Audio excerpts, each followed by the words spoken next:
Hey everybody, it's Steve from Still Working It Out, Life on the Road. It is Thursday evening. Tomorrow's Friday, and I'm stoked because that's when I pick up Karen from the airport, and I miss her. So she's been gone for a week for uh, a work education thing, and it's been nutty there. They've been working them from like 8 in the morning to like 10 or 12 at night, or 10 or 11 at night every day, and she's telling me all the stuff they're doing, but it's just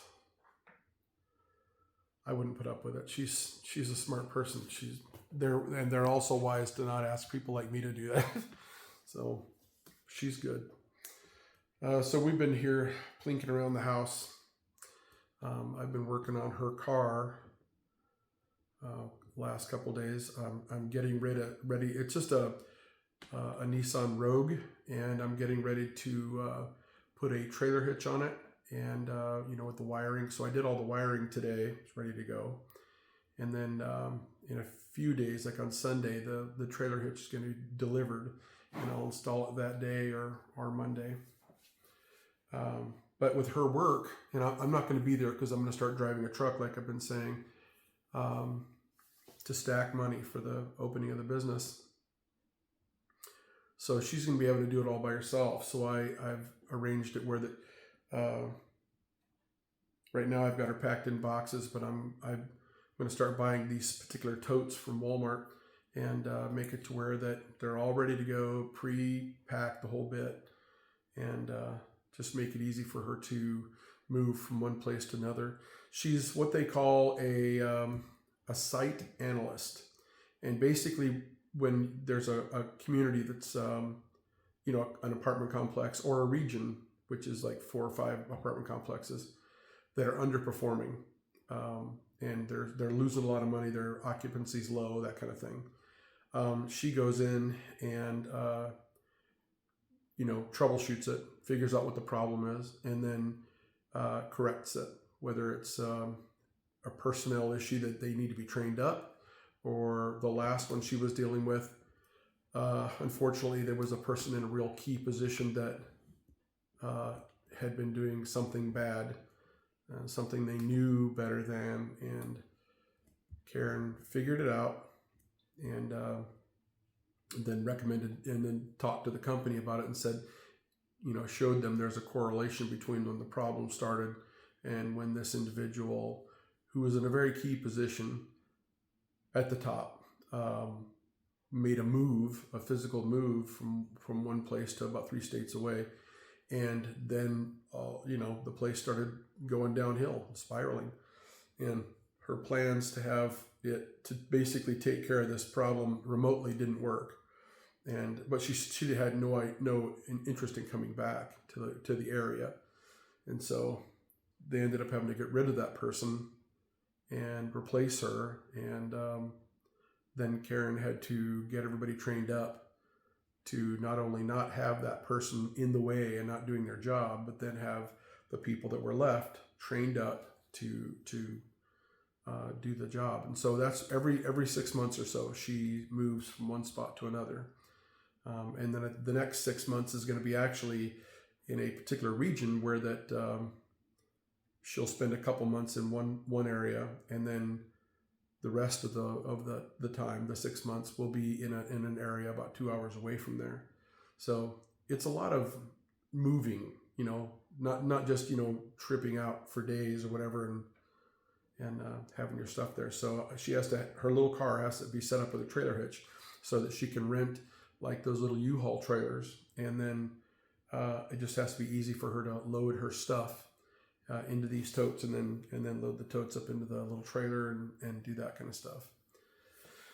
Yeah, so she's got an interesting life, but if she's up for it, shit, that's it's interesting. We don't have kids or anything like that. She takes the cats with her, and that's good. It kind of they keep her company, she keeps them company, and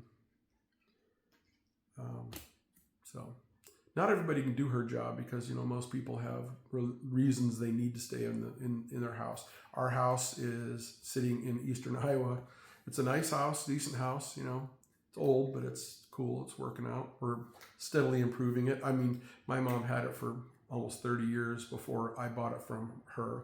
She had to get rid of it because she had to, get to higher care. She became unable to live on her own. And so the place that we were trying to get her into during COVID was a heck of a challenge, but the one place that would take her during COVID couldn't have her having any outstanding debt, which the only outstanding debt she had was her house. And so I bought it from her, which is not what I wanted to do, but it is what it is.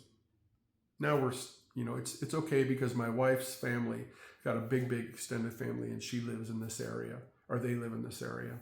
So it's something that we plan on, no matter what we're doing, we plan on getting back here pretty often.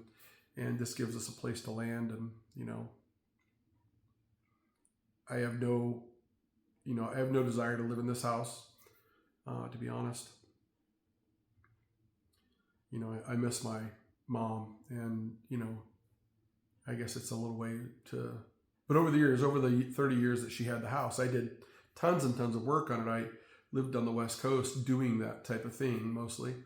And occasionally she would have big jobs that needed to be done.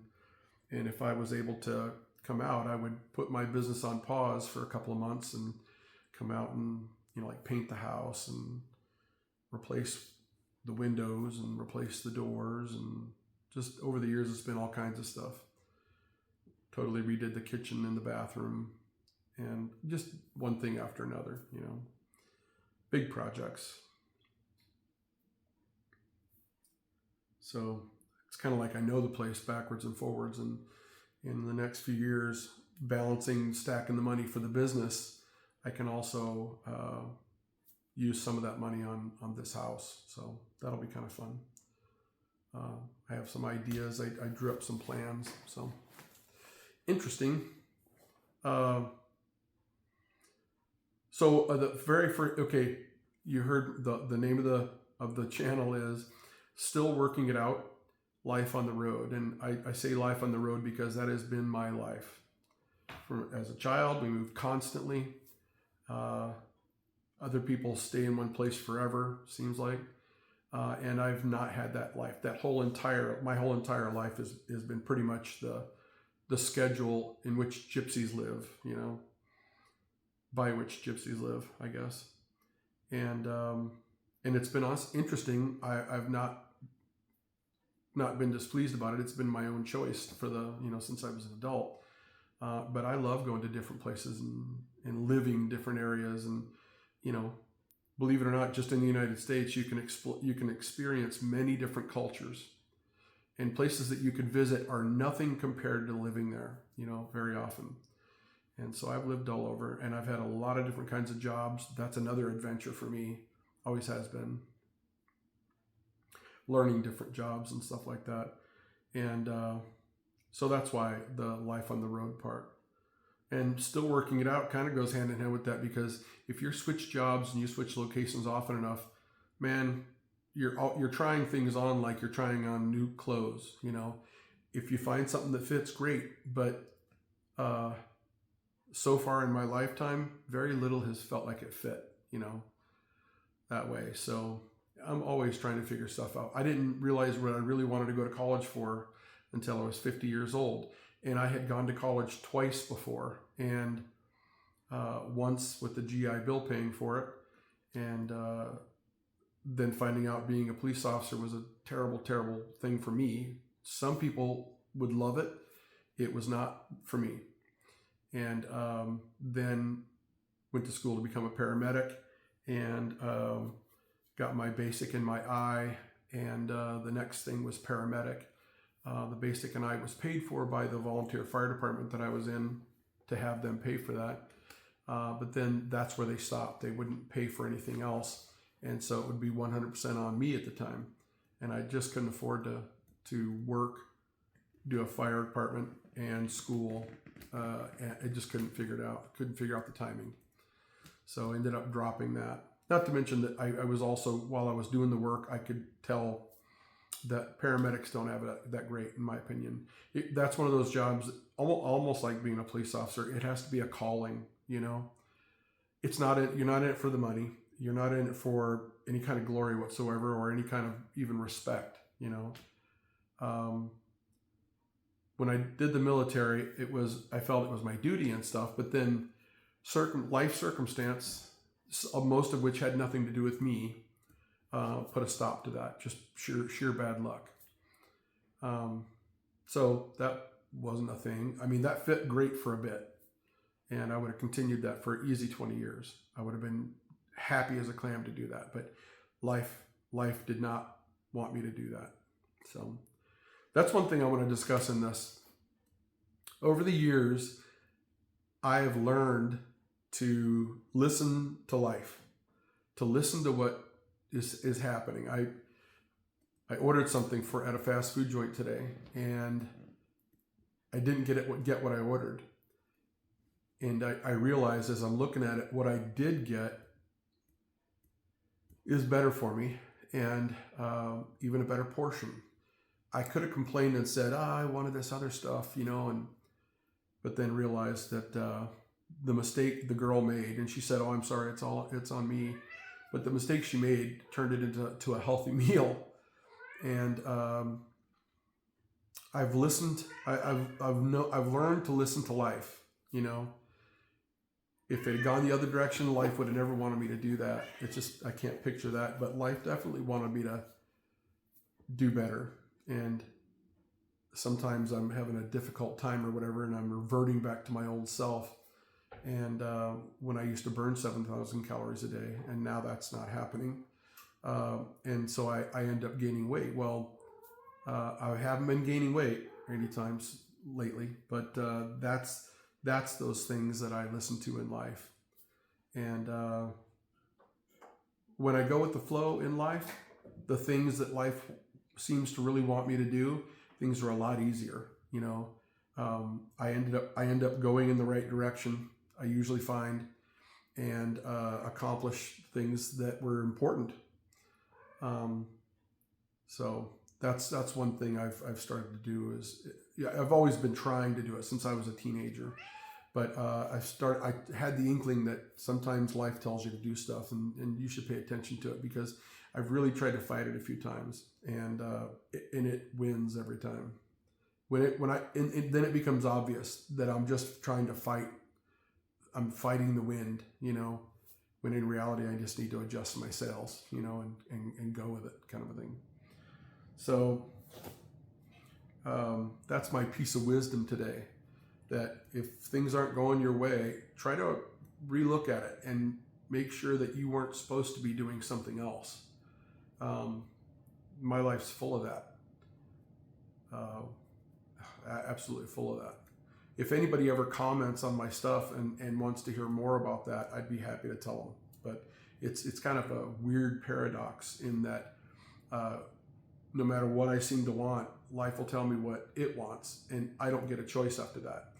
And I can fight it all I want, and it's always got all the cards at all times,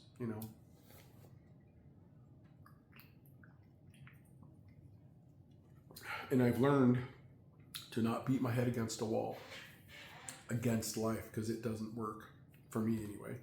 Some people figure that stuff out, but then again, I think maybe some people are more intuitive than I am and go the right direction in the first bit, and then life doesn't really have to corral them. But I am definitely being managed by life, no doubt. A shout out to my brother's coffee company, GuatemalanGoldCoffee.com. Every morning, I order French roast, or not French roast. I order medium roast beans, Guatemalan Gold. I have a burr grinder that I grind up the 4 scoops that I use in my Mr. Coffee. I've got a fancier coffee set up if I needed to be. At one time, I was messing around with the idea of selling his coffee to restaurants and stores and things like that. But I realized that I loved the coffee enough to where that I didn't want to turn something I really love into something that's work, So what I'm going to do here, I don't get paid for this. He asked if he could pay me for this, and I said no, thank you, because one, he's my little brother. I'm not going to charge him for stuff, and it's easy enough to give this plug for his business. It's called Guatemalan Gold, and the story behind his company is phenomenal. It's interesting and rare. It's just a really amazing combo. It's why if you try it, you'll find out that it's really great coffee. You'll be surprised about the price. It's low for the kind of coffee it is. There are brands of coffee out there like Jamalia and other ones too that are higher end even, that cost a lot more, but they are on par with this coffee. And this coffee doesn't cost as much, which is a pretty nice deal. But anyway, the proof's in the trying. So GuatemalanGold.com. GuatemalanGold.com. So give it a shot. I'm going to give a plug to 3 different things that I really enjoy. I pretty much mess with it every day. There's a podcast called Moonshots by Peter Diamandis. He's a physician, and he's went to MIT also, and he's got a little group of buddies. They all graduated at MIT. They're all genius level people, and I'm trying not to say that lightly, because when I say genius level, they're all up there with Neil deGrasse Tyson and Einstein, that kind of thing. Extremely smart people. It's hard to measure some of that because there's been a lot of changes in measuring IQ. But listen to a couple of podcasts, and you won't have to wonder, where they're at in the intelligence levels. But anyway. It's called Moonshots with Peter Diamandis, and if you look it up that way, you'll find it. Very interesting to listen to these guys. They always have the latest information on AI and where it's going and how it's combining with quantum computing and where that's going, and kind of what the near-term future is for AI and jobs, because there are lots of people that worried about jobs. I am currently writing a book about that, and I'm using some of what they talk about as some of my information that I'm citing. And in my book, I'm citing it all, like really well with the scholarly type citations, Chicago style, and anyway, I've got many chapters now, and I'm not going to finish it. Like Paul Masson used to say, I'm not going to sell any wine until it's time. Well, I'm not going to finish it and publish it until it's time. And when I do publish it, I'm not going to be looking for any money. It's going to be on Substack. I already have 2 or 3 works on there they're not full length or anything, but they're very well researched, interesting stuff for anybody that wants to know, what the connection between Trump, Epstein, and the KGB was and is. Even though the KGB doesn't exist anymore, the GRU does. So I don't know how much direct contact they have now, but they had a lot of contact from 1975 up into the late 90s. And the whole collusion thing about Trump in 2016 was real. The evidence was there. Mueller had it, and Trump was able to successfully squish it. He thinks, what are you doing, man? And that stuff has yet to come out. They're not going to bring it out while he's president, though. I'm being attacked by my own cat. She wants my attention, I guess. By the way, this is Gracie. Gracie, do you have anything to say to the people? Camera shy? Okay. Anyway, you bite me again, man. I'll bite you. And then here's Ginger Billy right next to me over here. We got him. We thought he was a girl. He was a baby, but he's pretty fluffy, and so we started calling him Ginger. My wife's rather chose Ginger. But then after a few weeks, we noticed he had a couple of fuzzy nuts, and so I happen to like the comedian Ginger Billy out of South Carolina, and so we said, well, I don't want to call him a different name because we've been calling him Ginger. So I switched it up to Ginger Billy. So Ginger Billy, if you hear this, I got your biggest fan right next to me. He's named after you. Either that or maybe I'm your biggest fan. I named my kid after you. But he is my second kid. So, I mean, I've had a zillion, but technically in the house, I got him the second one I got that I have here. So anyway, yeah. And I was raised by a man that talks like you, just so you know. So I got a little bit of that in my thing. Back in the day when I used to get mad, I would, for some reason, revert to a very deep Southern accent. Probably because when I heard my dad mad at me, that's what it sounded like, I guess.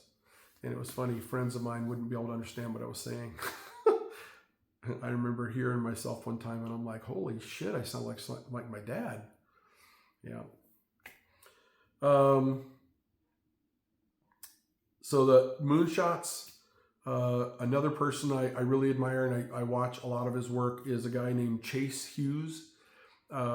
He's a Navy veteran, but he's also a self-taught psychology expert.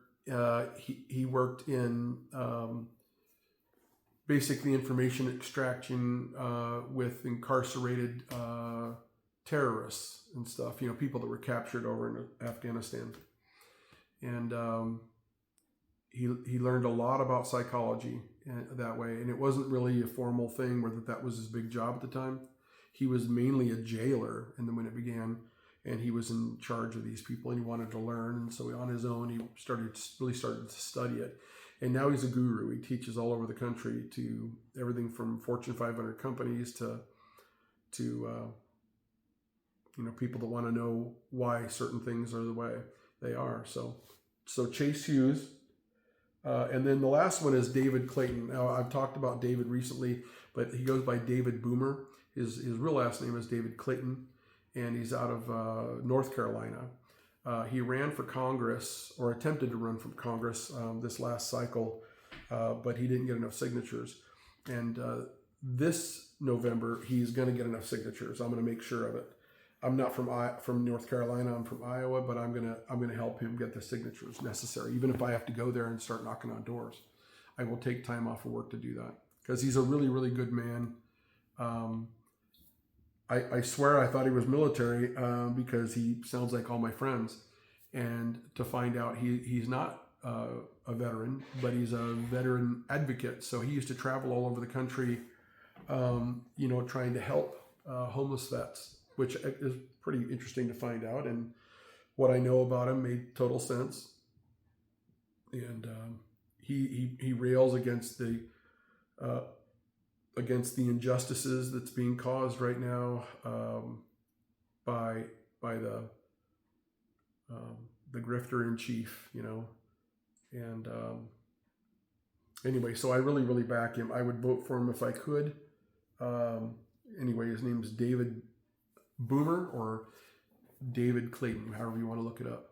But he's an interesting fellow, so I highly recommend it. And that's the last of those guys. The next thing is like and subscribe this channel if you want to. If you like what you see and stuff like this, you'll see more of it. And it's going to change, because in about a month or so, I'm going to start driving semi over the road for the next 5 years. My wife is doing this this other thing where she's traveling all over for her work, and I really can't be with her and then work at the same time, because she's always changing locations, which means, it just wouldn't work. So the best thing we can do is she's working, doing her thing, and then I can take advantage of some really big changes in trucking right now. So I went back and got my Class A CDL, and I had it a long time ago, and I gave it up because I thought I'd never use it again. And but I see there's an opportunity. Within 7 to 12 years, there won't be one single driving job left in the entire world. No taxi cabs, no delivery services, no buses. It would all, and probably airplanes too. It'll all be AI, robotic-driven cars, electric mostly. And even ships are very close to that now, actually.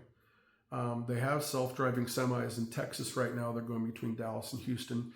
And they're working out the bugs doing that. It's a very, very busy traffic between those two places. But several companies around the country have already placed orders for like 500 trucks of all electric, all, like Tesla trucks, but all self-driven and all that kind of stuff. So this is very real. San Francisco has a ton of vehicles that are taxis that are no humans driving them, stuff like that. So it's a very real thing, which means that there's a whole bunch of people in the trucking industry just bailing like rats off a sinking ship, right? But I'm in a situation where that I don't want to drive long term. And every time somebody decides not to enter that industry wisely, they go do something else. Or the people that are already there not liking the change they're looking at are leaving. It makes anybody who's interested in staying there more valuable, and they'll make more money.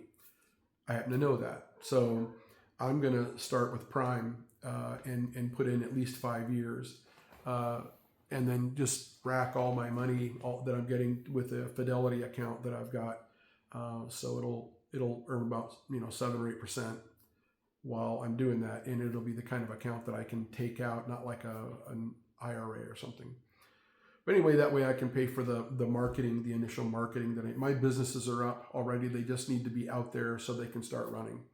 And also by that time, I'll be lucky enough to be able to employ a whole bunch of AI for the infrastructure and administration of it.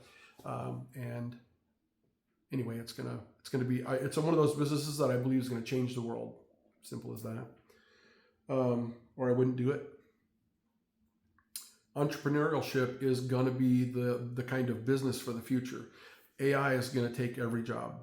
Every kind of job that you can possibly think of a human being doing, an AI-driven robot will be doing that.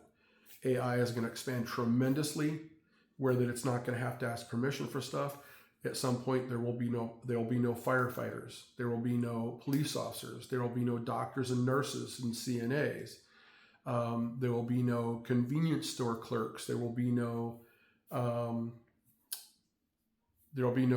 grocery store clerks or stockers or janitors anywhere. And at some point, there won't be any teachers. It'll all be very, very quick when it starts. But AI is coming. And so when I get done with my book, I'll publish it and I'll make it available to everybody. But if you want to know more, and it's highly technical when they talk about it, but if you want to know more, I highly recommend getting into that Moonshots podcast with Peter Diamandis. So the next thing is I'm going to quickly cover vitamins that I take. I've done this before. It's been a while though, so I'm going to cover it kind of quickly. There's a reason why everybody should take vitamins.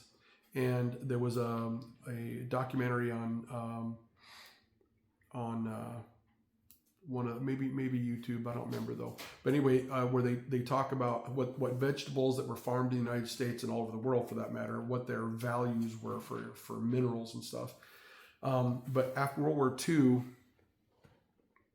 the ideas were there were these huge factories that produced what we used as gunpowder for all the big cannons and stuff like that off of ships. And they thought to themselves, what do we need to retool this with and all that? And before they did that, there were people that were real thinkers, and they hired a bunch of scientists to say, are there other uses for this compound here other than explosives? And they did find out that it would grow the hell out of plants, certain kinds of plants. So that's what they use as fertilizer. They don't use manure anymore, is what they used to be a thing. And a variety of other kinds of chemicals that they would put in the most of them natural, But this explosive material actually works beautifully as a grower and pretty much replaces the soil. Okay. The problem is the old way of growing is to rotate different crops into there and to get the different minerals as the crops die down, to get the different minerals and vitamins that plants need. They would do that. But when that fertilizer changed, those vitamins and minerals were no longer being replenished into that soil. And so the soil became all over the Midwest, became almost dead, completely dead of the basic vitamins and minerals that we get out of our fruits and vegetables. They're bigger products, great apples, great corn, great wheat, all that kind of stuff, but they're devoid of the vitamins and minerals. So the vitamins and minerals from the plants grown in America now are nothing compared to what they were in 1930 or for more before that. So it's absolutely essential for you to get vitamins and minerals every day. So I'm just going to run this down, what I take every single day, what I have my wife take every single day. And that is magnesium. And it's also important. There's two different kinds of magnesium. Magnesium glycinate. Now, if you take the other magnesium, it's a laxative. So maybe you need that kind of stuff. But if you don't, which I do not, I like to be normal. I like to be regular. So magnesium glycinate. It comes in a big bottles, and I take 2 caplets of it. And I also take, I read a book, a really important book called How Not to Die. Big, thick book written by some brilliant scientists and physicians. And one of the things that they found was in a study, 2,000 milligrams of vitamin C a day will cut your time of being sick in half. It will cut in half throughout the winter that you would get a cold or a flu. It'll cut the times in half. But then when you do get sick, it'll cut the duration of that in half. 2,000 milligrams of vitamin C a day. So I take that.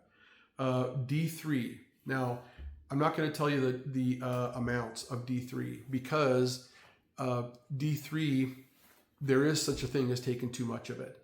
You really need to look up what the FDA says on D3, and it says it right on the bottles, and then take just that. Don't overdo D3. And then I take another one, it's called CoQ10, which it'd be neat if they could label it something better, but that's what they call it. And it's really important for aging. So your DNA is kept on spools, and at the end when the DNA splits, there's a thing called a telomere, and it has a little length to it, except that every time they split, that length gets smaller and smaller. This CoQ10 replaces that telomere, and it makes it to where that cells don't die just out of old age. Okay, that's a big deal. I take 2,000 milligrams of that a day. Then I also take a one a day, the brand one a day. There's a women's version, there's a men's version. I just take one. It says one a day, and there's something in there that you could take too much of if you took like 2 of the one a day. So just take one a day. There's a whole bunch of like thiamine and niacin and things like that you should have. We used to get that from bread. Not anymore, not in America. Then there's something I take for an antioxidant. It's beet juice powder, and I take a couple of big caplets of that a day. You can also get the ones that you scoop, and that's the reds. I've already talked to you about the greens, which is green magma. Green magma, very important. It's powderized barley grass juice, but it's powderized without heat, so that the enzymes in it are still alive, which are extremely important. So that's that on the vitamins. Okay. Then there's another rule. If you have some fat in the middle of your body, like around your gut and stuff like that, the fastest way in known demand to get rid of that, besides crack, is called a 30-30-30. Within 30 minutes of waking up every morning, get 30 grams of protein, and then go have like a fast walk that brings your blood pressure, or not your blood pressure, your heart rate up, like your beats per minute, to around 130, but keep it below 135. You don't want it to be crazy, but it needs to be steady in the 130s for 30 minutes. Okay, so that's that. Fastest way to lose weight there is. And it doesn't take really any kind of athletics. You have to walk. I have to use knee braces for it because I have bad meniscus tears, but it's worth it. I just do a fast walk for 30 minutes. That's it.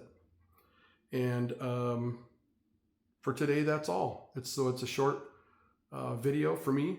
And as always, don't give up on yourself. Don't give up on yourself. And enjoy who you are. Enjoy your opportunities. You know, if you're young, go see the Amazon River. Rent a boat. Go from the top to the bottom. You know, see the wildlife. Do something fun. Go to Paris. Experience things. You know, and always do the right thing. Do the right thing. You know, help other people. Be a helper. No matter what, be a helper. Anyway, I love you guys. You're all lovable. And I respect everybody. And like and subscribe. I would love to be able to have you guys comment. Tell me where you're from. Tell me your name. And, you know, make some friends here. So anyway, thanks for watching the channel. And you guys have a great day.